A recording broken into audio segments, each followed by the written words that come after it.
नमस्कार। आज का जो हमारा टॉपिक है वो है संविधान की अनुसूचियां।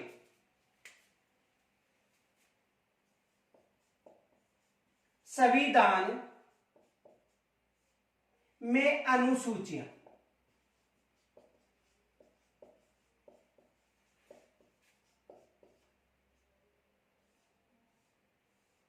आज का जो हमारा टॉपिक है वो है संविधान में अनुसूचियां। देखो, मूल संविधान में 8 अनुसूचियों का उल्लेख था।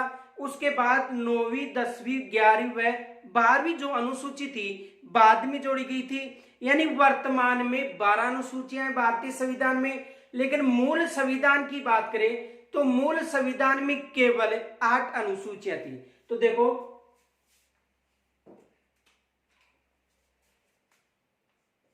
यदि मूल संविधान की बात करें, मूल संविधान में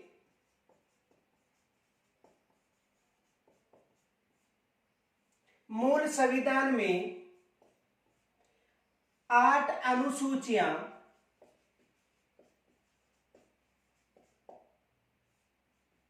शामिल थी।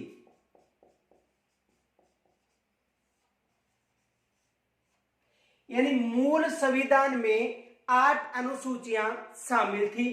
और यदि वर्तमान की बात करें तो वर्तमान में देखो, वर्तमान में भारतीय संविधान में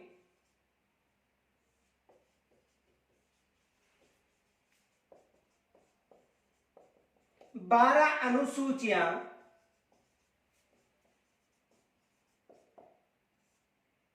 सम्मिलित हैं।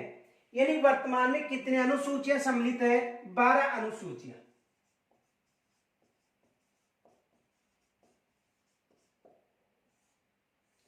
देखो, मूल संविधान में 8 अनुसूचियां थी और वर्तमान में 12 अनुसूचियां शामिल है।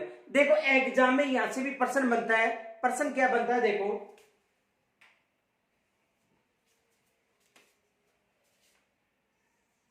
मूल संविधान में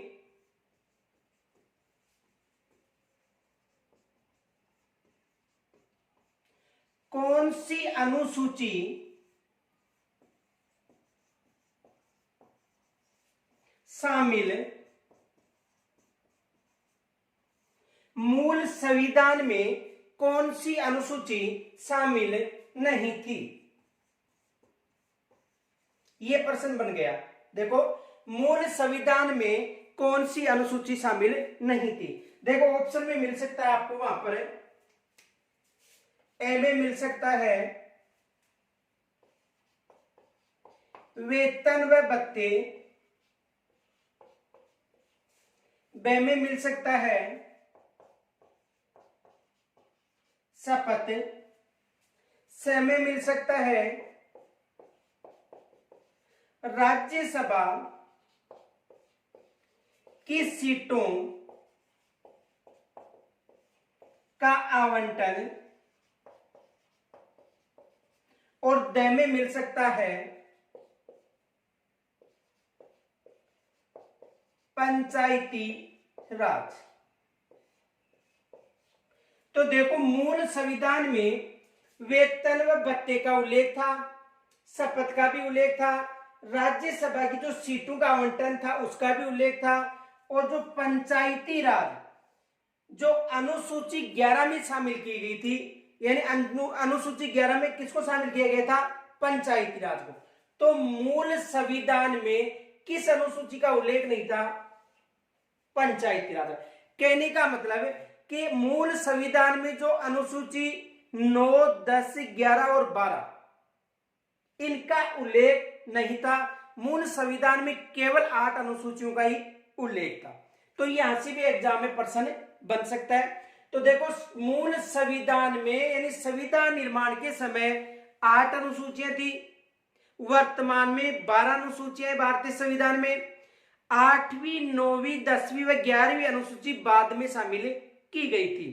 तो यहां से एग्जाम में प्रश्न बन सकता है। स्क्रीनशॉट ले लो।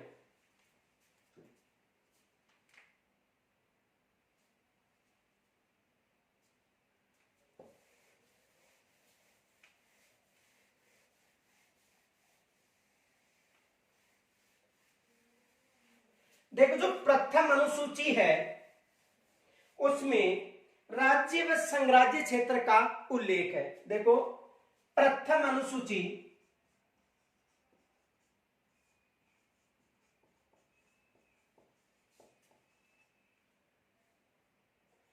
प्रथम अनुसूची, तो प्रथम अनुसूची में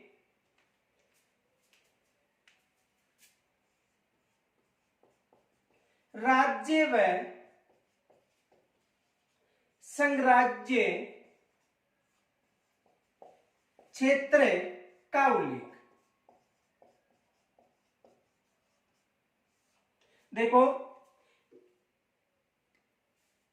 जो प्रथम अनुसूची है, इस अनुसूची में जो राज्य व संघराज्य क्षेत्र या जो केंद्र शासित प्रदेश है उनका उल्लेख मिलता है। यानी जो प्रथम अनुसूची है, इस अनुसूची में जो राज्य है उनका उल्लेख तथा जो संघराज्य क्षेत्र है उनका उल्लेख मिलता है। देखो वर्तमान में 28 राज्य और 8 जो केंद्र शासित प्रदेश हैं या संघीय क्षेत्र है,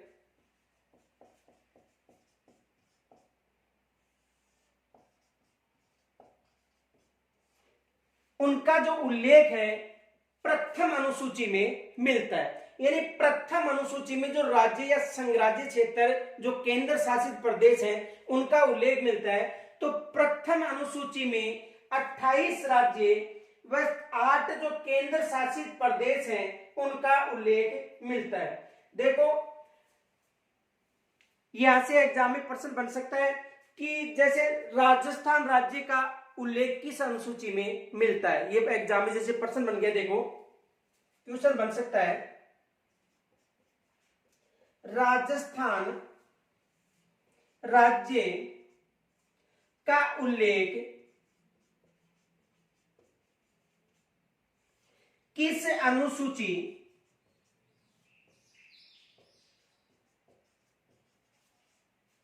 में मिलता है।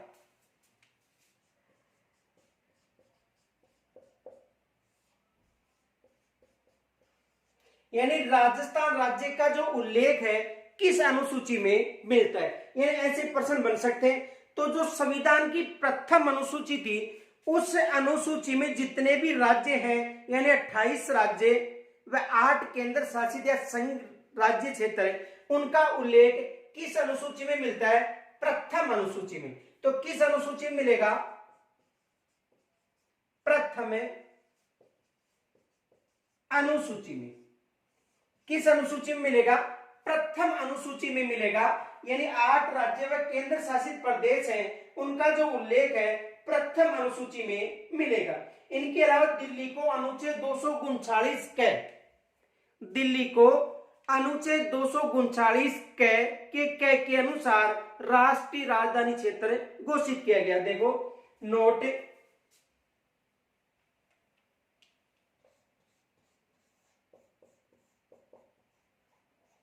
दिल्ली को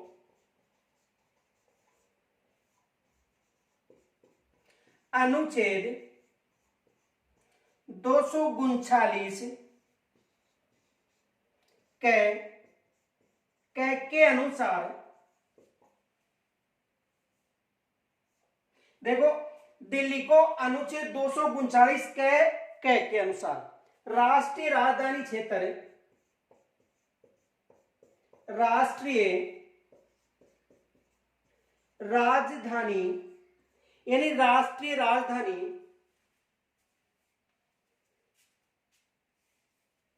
राष्ट्रीय राजधानी क्षेत्र घोषित किया गया था।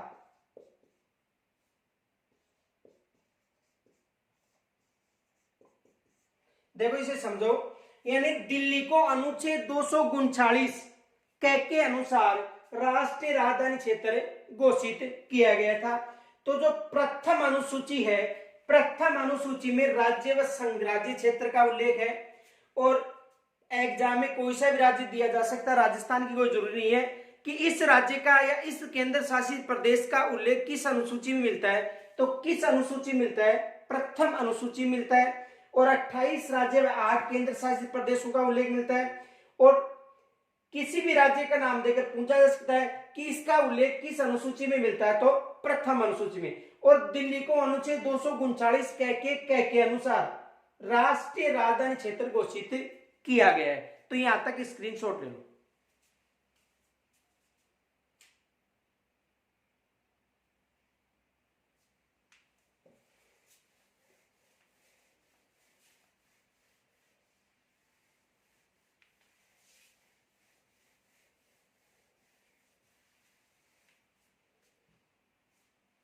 देखो दूसरी अनुसूची में द्वितीय अनुसूची,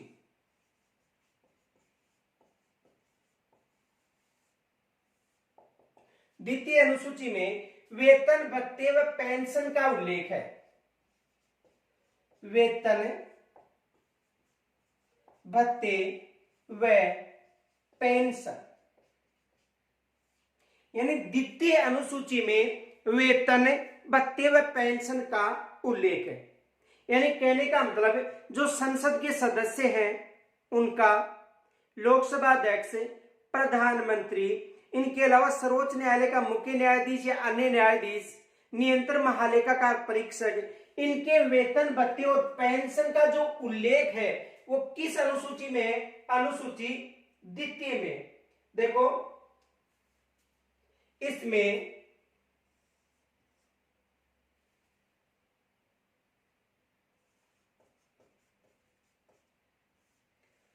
भारतीय राज व्यवस्था के पदाधिकारियों का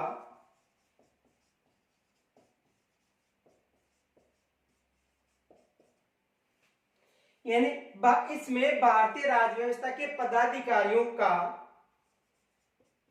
वेतन संबंधी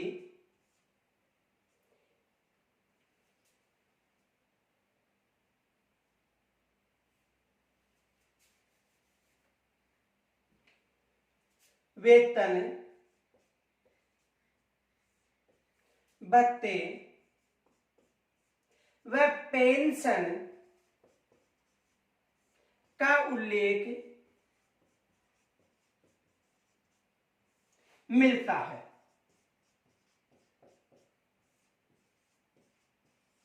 देखो इसमें भारतीय राज व्यवस्था के जितने भी पदाधिकारी हैं उनके वेतन भत्ते का उल्लेख मिलता है। देखो संसद के जो मंत्री हैं, इनके अलावा संसद सदस्य हैं, लोकसभा अध्यक्ष है, राज्यसभा के सदस्य हैं, जो नियंत्रण महालेखाकार परीक्षक है, या जो सर्वोच्च न्यायालय का जो मुख्य न्यायाधीश व अन्य न्यायाधीश है, उन सभी के वेतन का जो उल्लेख है वो किस अनुसूची में मिलता है, अनुसूची द्वितीय में। तो अनुसूची द्वितीय में वेतन भत्ते व पेंशन का उल्लेख मिलता है। देखो यहां पर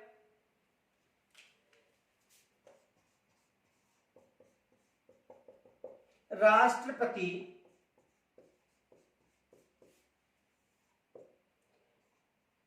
प्रधानमंत्री, लोकसभा अध्यक्ष,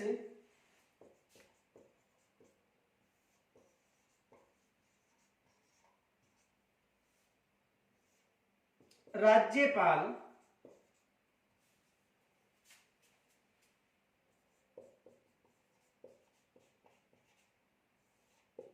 सर्वोच्च न्यायालय,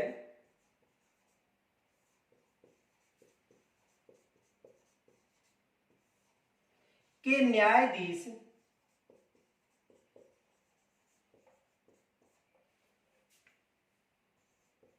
उच्च न्यायालय के न्यायाधीश,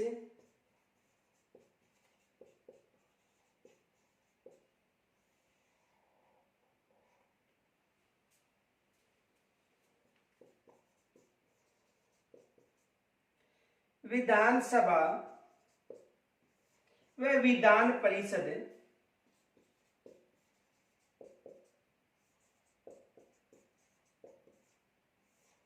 के सदस्यों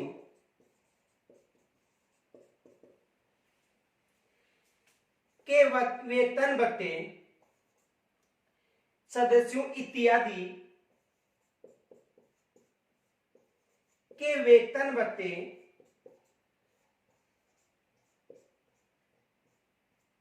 व पेंशन का उल्लेख मिलता है।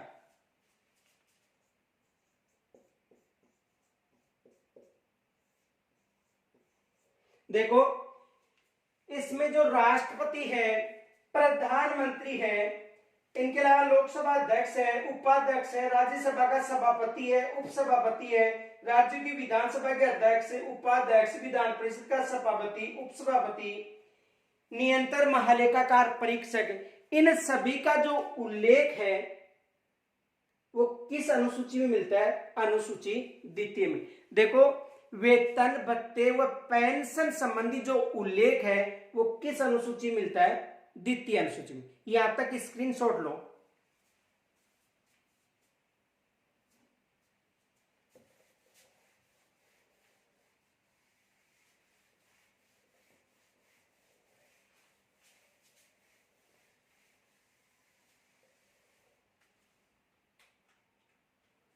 देखो, एक फैक्ट याद रखना, नोट, इसमें राष्ट्रपति व राज्यपाल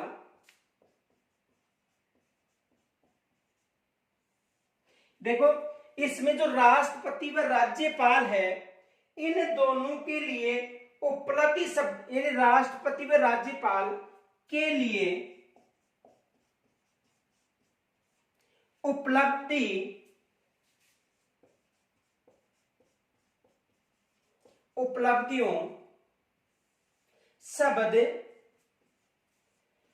का उल्लेख है, न कि वेतन। देखो, जो अनुसूची द्वितीय है, इस अनुसूची में जो राष्ट्रपति व राज्यपाल है उनकी उपलब्धि शब्दों, उपलब्ध यानी वेतन की जगह उपलब्धि शब्दों का उल्लेख है, यानी राष्ट्रपति व राज्यपाल के लिए उपलब्धियों शब्द का उल्लेख है, न कि वेतन का उल्लेख मिलता है। तो अनुसूची द्वितीय में वेतन भत्ते व पेंशन संबंधी उल्लेख है। यहां से एग्जाम में देखो प्रश्न क्या बनता है वो देखो, यहां तक स्क्रीनशॉट ले लो। देखो, एग्जाम में यहां से प्रश्न ये बनता है,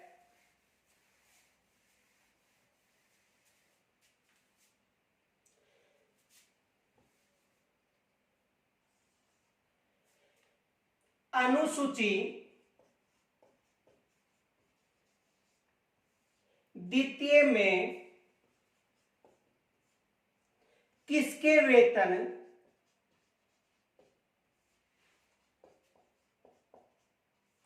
का उल्लेख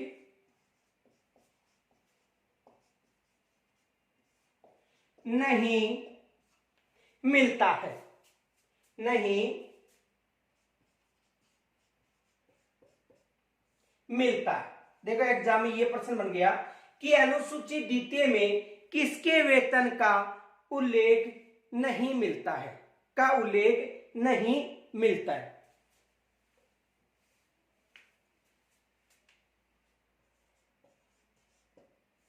नहीं मिलता है, यानी अनुसूची द्वितीय में किसके वेतन का उल्लेख नहीं मिलता है। देखो, ऑप्शन में मिलेंगे आपको वहां पर सर्वोच्च न्यायालय का मुख्य न्यायाधीश,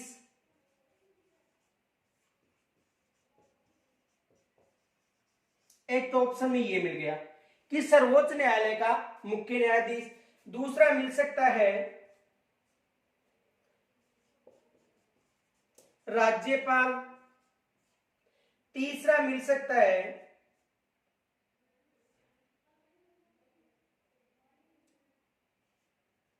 सर्वोच्च न्यायालय सर्वोच्च न्यायालय के न्यायाधीश और चौथा मिल सकता है उपराष्ट्रपति।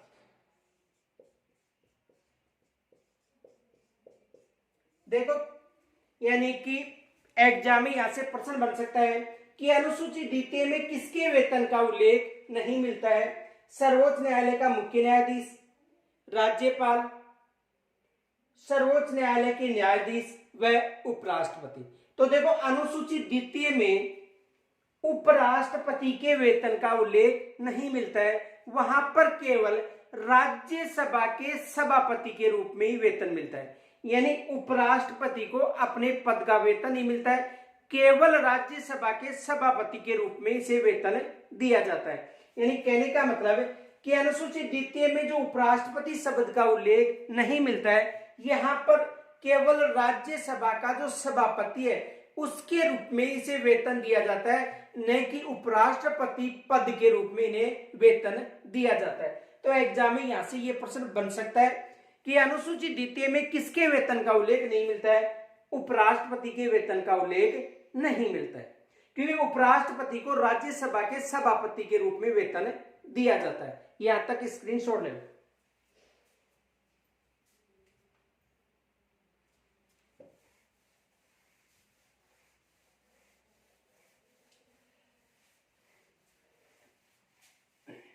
देखो अनुसूची 3 और इसमें शपथ व प्रतिज्ञान का उल्लेख है। अनुसूची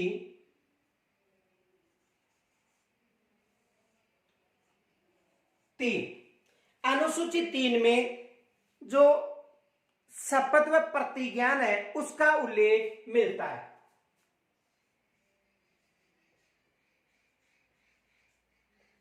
वह प्रतिज्ञा, अनुसूची 3 में शपथ व प्रतिज्ञान का उल्लेख मिलता है। देखो इसमें भारत के जो संघ के मंत्री हैं, संसद सदस्य हैं, राष्ट्रपति है, राज्यपाल है, सर्वोच्च न्यायालय के मुख्य न्यायाधीश हैं व अन्य न्यायाधीश हैं, उनकी शपथ व प्रतिज्ञान का उल्लेख किस अनुसूची में मिलता है? अनुसूची 3 में। एग्जाम में यहां से प्रश्न बन सकता है। तो भारतीय संघ के मंत्री, संसद सदस्य, उच्च न्यायालय के न्यायाधीश, भारतीय नियंत्रण मालिकाकार परीक्षक, देखो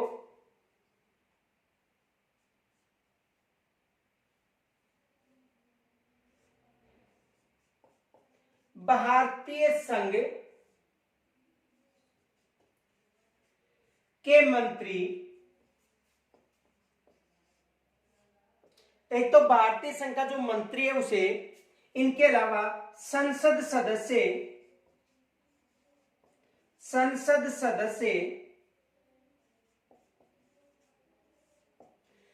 सर्वोच्च न्यायालय,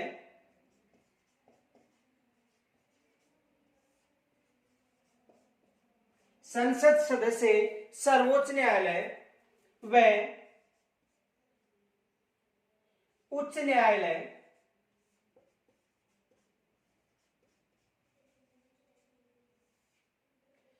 के न्यायाधीश के मुख्य व अन्य न्यायाधीश, मुख्य व अन्य न्यायाधीश राष्ट्रपति,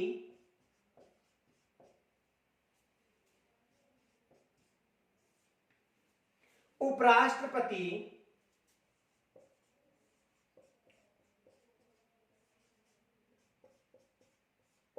राज्यपाल,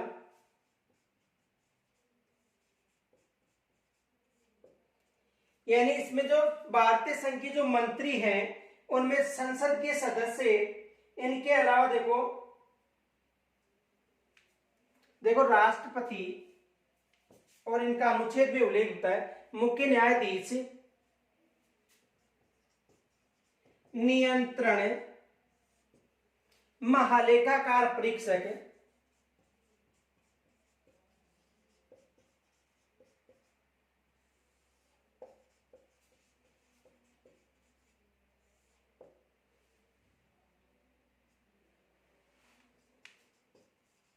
विधानसभा, राज्यसभा व विधान परिषद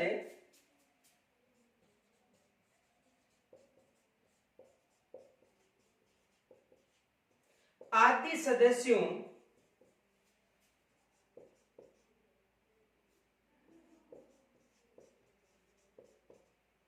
की शपथ का उल्लेख मिलता है।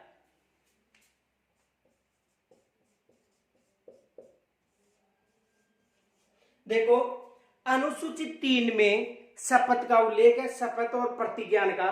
तो इसमें जो भारतीय संघ के मंत्री हैं, संसद सदस्य है, सर्वोच्च न्यायालय, उच्च न्यायालय का मुख्य न्यायाधीश, अन्य न्यायाधीश, नियंत्रण महालेखाकार परीक्षक, विधानसभा, राज्यसभा, विधान परिषद आदि सदस्यों की शपथ का जो उल्लेख है वो किस अनुसूची में मिलता है? अनुसूची 2 में मिलता है। देखो इस अनुसूची में जो राष्ट्रपति, उपराष्ट्रपति और राज्यपाल है, इनका जो उल्लेख है, यानी जो राष्ट्रपति है, उपराष्ट्रपति है, इनके अलावा जो राज्यपाल है, इनका उल्लेख अनुच्छेद, यानी देखो फैक्ट याद रखना, नोट,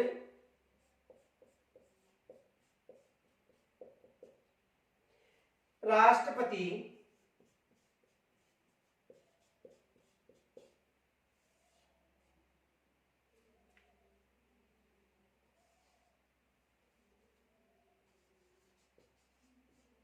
अनुच्छेद 60, उपराष्ट्रपति, अनुच्छेद 69 व राज्यपाल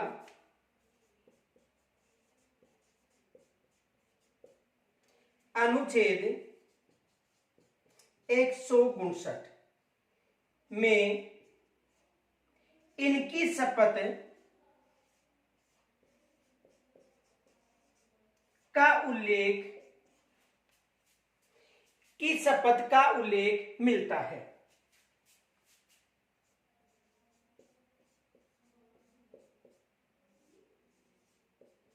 देखो यानी अनुसूची 3 में शपथ और प्रतिज्ञान का उल्लेख मिलता है।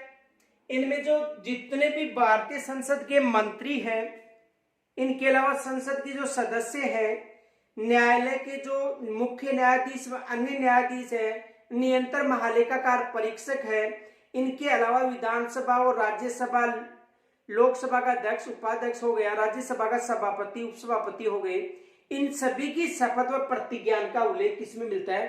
अनुसूची 3 में। यदि राष्ट्रपति की बात करें तो राष्ट्रपति की जो शपथ का उल्लेख है अनुच्छेद 60 में मिलता है। यदि उपराष्ट्रपति की बात करें तो अनुच्छेद 69 में मिलता है इसका उल्लेख, और यदि राज्यपाल की बात करें तो अनुच्छेद 159 में इसकी शपथ का उल्लेख मिलता है। देखो राष्ट्रपति का जो अनुच्छेद 60 में इसका जो उल्लेख है वो अनुच्छेद 69 में,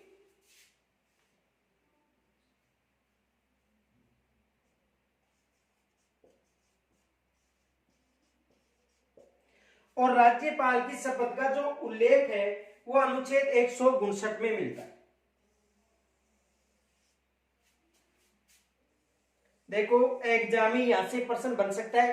प्रश्न ये बन सकता है कि राष्ट्रपति का उल्लेख अनुच्छेद 60 में मिलता है, उपराष्ट्रपति के शपथ का जो उल्लेख है अनुच्छेद 69 में मिलता है, और राज्यपाल की जो शपथ है उसका जो उल्लेख अनुच्छेद 159 में मिलता है।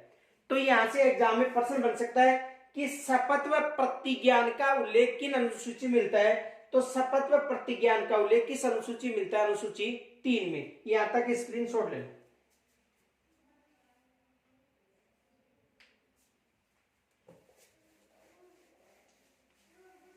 देखो अनुसूची 4, और अनुसूची 4 में राज्यसभा की सीटों के आवंटन का उल्लेख मिलता है। देखो अनुसूची 4,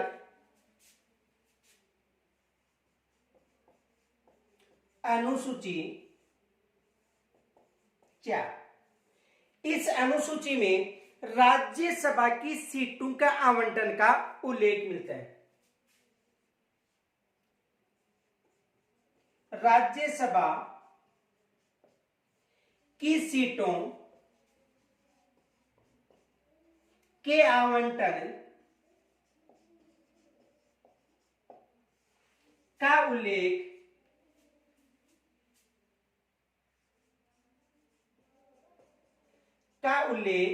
मिलता है।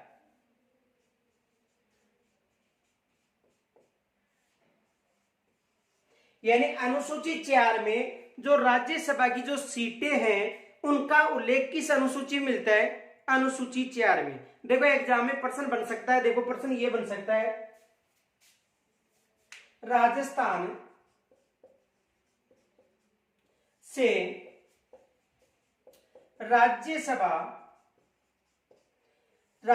से राज्यसभा के लिए 10 सीटों का निर्धारण किया गया है। यानी राजस्थान से राज्यसभा के लिए 10 सीटों का निर्धारण किया गया है, तो बताओ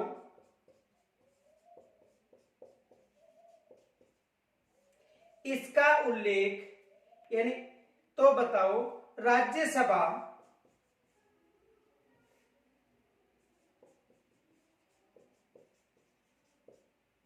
की सीटों का उल्लेख किस अनुसूची में मिलता है?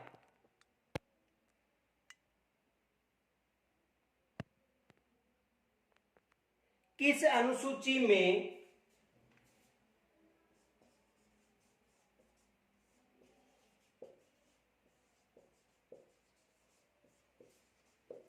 मिलता है?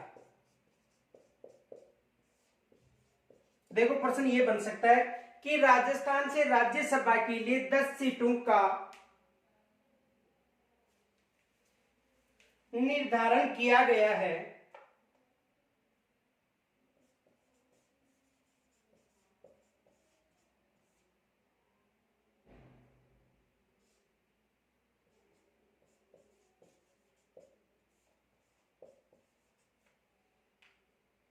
देखो दोबारा देखो,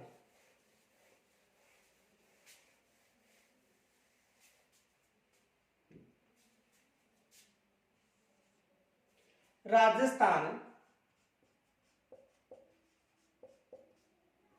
से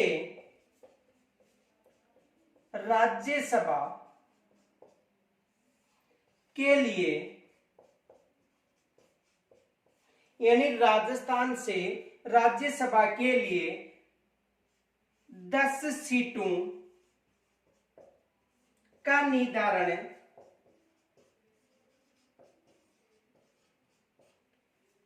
यानी राजस्थान से राज्यसभा के लिए 10 सीटों का निर्धारण किया गया है,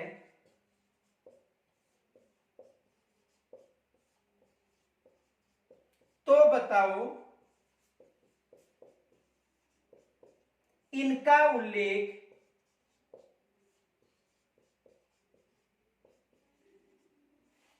किस अनुसूची में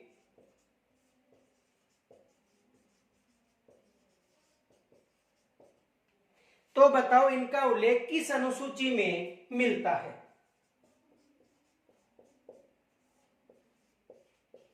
देखो राजस्थान से राज्यसभा के लिए 10 सीटों का निर्धारण किया गया है, तो बताओ इनका उल्लेख किस अनुसूची में मिलता है? एग्जाम में यहां से प्रश्न बन सकता है। तो देखो राज्यसभा की जितनी भी सीटें हैं उनके जो आवंटन का जो उल्लेख है वो अनुसूची किसमें मिलता है? अनुसूची 4 में। अनुसूची 4 यानी राज्यसभा की सीटों के आवंटन या राज्यसभा की सीटों का जो उल्लेख है वो किस अनुसूची में मिलता है? अनुसूची 4 में। तो यहां से भी एग्जाम में प्रश्न बन सकता है कि किस अनुसूची में राज्यसभा की सीटों का उल्लेख मिलता है, तो किस अनुसूची मिलता है? अनुसूची 4 में। वर्तमान में कितनी राज्यसभा की सीटें हैं? 250 राज्यसभा की सीटें। वर्तमान में कितनी सीटें हैं राज्यसभा की? अधिकतम 250 अधिकतम राज्यसभा की सीटें, जिनमें वर्तमान में 245 सीटें हैं। अधिकतम कितनी है? 250। तो एग्जाम में यहां से प्रश्न बन सकता है, सर्वाधिक राज्यसभा की सीटें पूछे तो सर्वाधिक राज्यसभा की सीटें उत्तर प्रदेश से। सर्वाधिक राज्यसभा की सीटें कहां से? उत्तर प्रदेश में। तो राजस्थान से राज्यसभा की सीटें कितनी है? 10 से।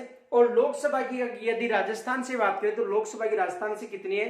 25। और यदि विधानसभा की बात करें राजस्थान में तो राजस्थान विधानसभा कितनी सीटें हैं? 200। लेकिन अनुसूची 4 में जो राज्यसभा की सीटों का जो आवंटन है उसका उल्लेख है। तो भारतीय संविधान में अधिकतम वर्तमान में 250 राज्यसभा की सीटें हैं, लेकिन वर्तमान में कितनी सीटें हैं? केवल 245 ही। अधिकतम कितनी हो सकती है? 250, लेकिन वर्तमान में कितनी है? 245। तो एग्जाम में यहां से भी प्रश्न बन सकता है, स्क्रीनशॉट ले लो।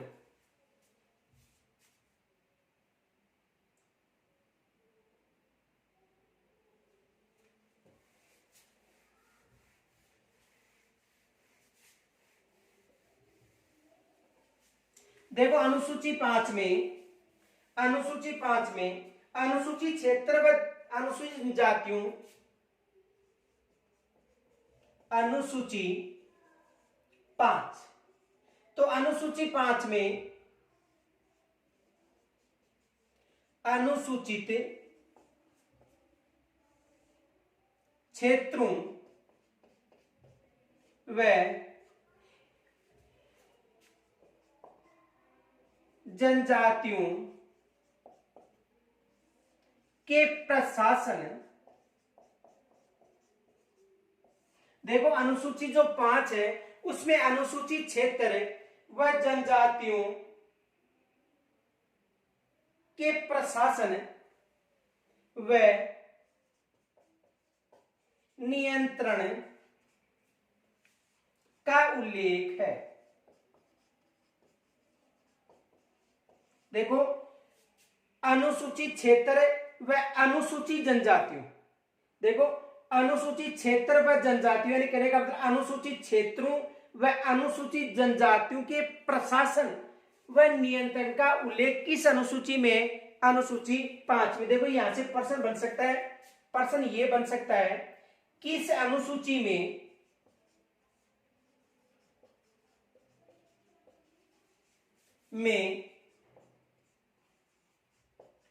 अनुसूचित क्षेत्रों व अनुसूचित जनजातियों, अनुसूचित क्षेत्रों व अनुसूचित जनजातियों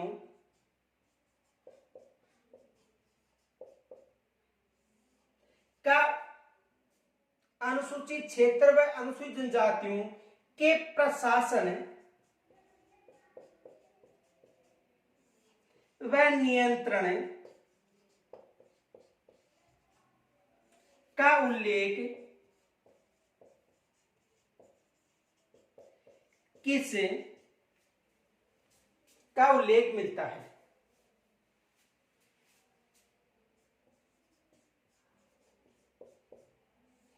देखो ये प्रश्न बन गया, किस अनुसूची में अनुसूचित क्षेत्रों व अनुसूचित जनजातियों के प्रशासन व नियंत्रण का उल्लेख मिलता है? तो किस अनुसूची में मिलता है? अनुसूची 5 में। अनुसूची 5 में किस अनुसूची में मिलता है? अनुसूची 5 में।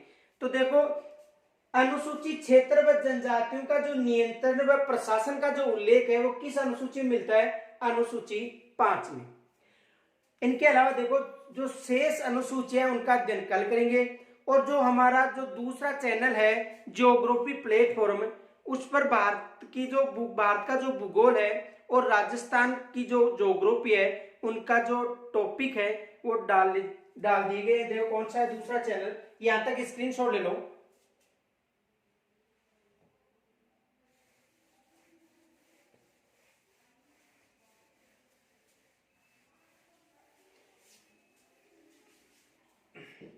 देखो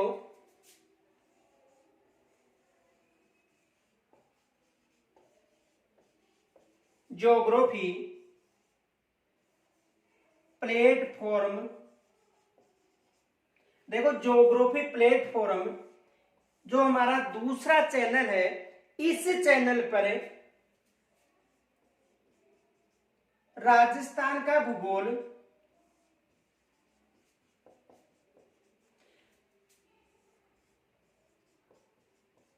भारत का भूगोल,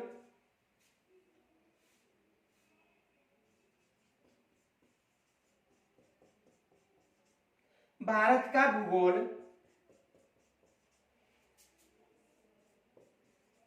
विश्व का भूगोल,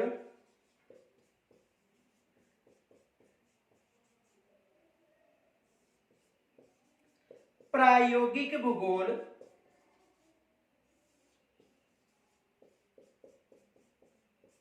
यानी राजस्थान भूगोल, भारत का भूगोल, विश्व का भूगोल और प्रायोगिक भूगोल, इनके अलावा जो भी अन्य भूगोल संबंधी जो तथ्य सामग्रियां हैं वो इस चैनल पर मिलेंगे आपको। ज्योग्राफी प्लेटफॉर्म, ज्योग्राफी प्लेटफॉर्म में पर राजस्थान का भूगोल, भारत का भूगोल, विश्व का भूगोल और प्रायोगिक भूगोल की आपको वहां पर कक्षाएं मिलेंगी। तो ज्योग्राफी प्लेटफॉर्म उनको सर्च कर लेना और उस पर भारत, राजस्थान, विश्व तथा प्रायोगिक भूगोल की कक्षाएं वहां पर आपको मिलेंगी। यहां तक यदि कोई समस्या हो तो कमेंट्स के द्वारा जरूर बताना। धन्यवाद।